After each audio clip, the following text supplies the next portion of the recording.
لي صدري ويسر لي أمري واحلل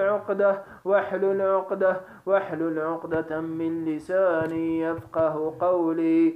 رب اشرح لي صدري ويسر لي أمري واحلل عقدة من لساني يفقه قولي.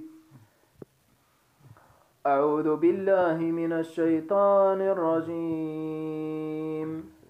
آمن الرسول بما أنزل إليه من ربه والمؤمنون كل آمن بالله وملائكته وكتبه ورسله لا نفرق بين أحد من رسله وقالوا سمعنا وأطعنا غفرانك ربنا وإليك المصير.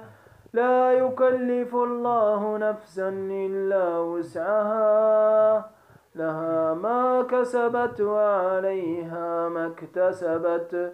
ربنا لا تؤاخذنا إن نسينا وأخطأنا ربنا ولا تحمل علينا إصرا كما حملته على الذين من قبلنا ربنا ولا تحمل علينا إصرا كما حملته على